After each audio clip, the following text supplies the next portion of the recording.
Hi, thank you for joining me in my study. This week I've continued to work on my article on divine forgiveness and legal pardon.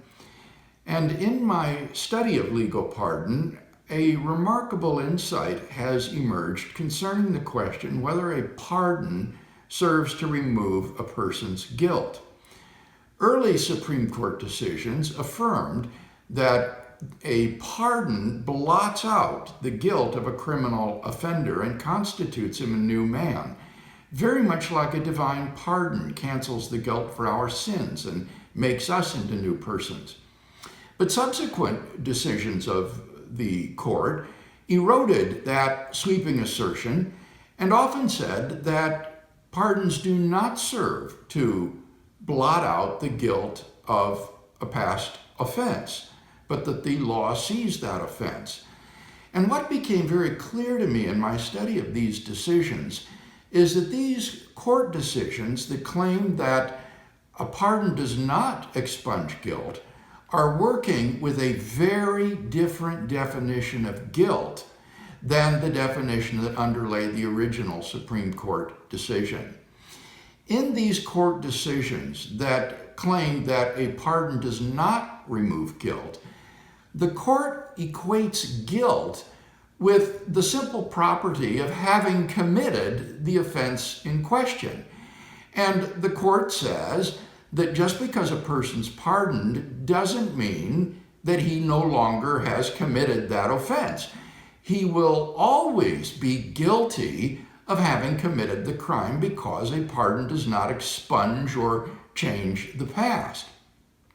Now, when you think about it, this is a bizarre understanding of what guilt is.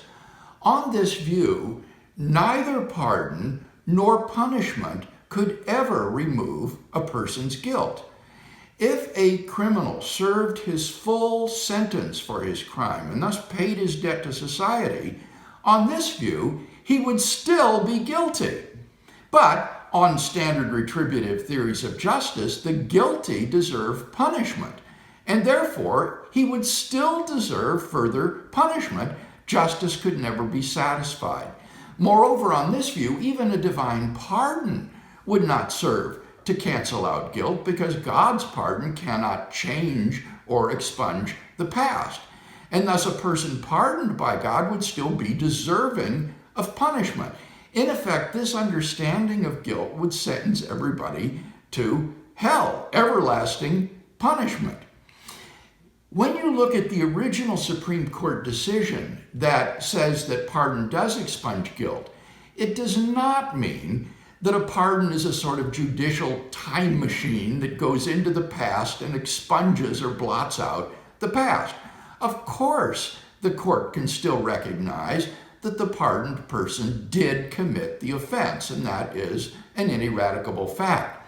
But the court affirms that guilt is a temporary property that can be taken away by a divine pardon. The person was guilty, but after the pardon or after serving his sentence, he is no longer guilty. So these decisions of the court that affirm that pardon takes away guilt take tense seriously. There's a huge difference between saying that the person was guilty and that he is guilty. Given that he's pardoned, he is no longer guilty. So what is this property then, guilt, that can be temporarily possessed and then lost through a pardon or punishment? Well, it seems to me that the most perspicuous answer is that guilt just is liability to punishment. When the court finds a person guilty of a crime, they are declaring that that person is liable to punishment for that crime. And thus, a pardon or punishment takes away guilt because it takes away the liability to punishment. And thus, the courts are not really in contradiction with each other with respect to the effect of a pardon. Rather, they're talking about two entirely different things. In one sense of the word guilt, yes, a pardon does take away guilt. It takes away one's liability to punishment. On the other hand, a pardon does not expunge or remove the fact that the person did the crime in question. He's just no longer liable for it.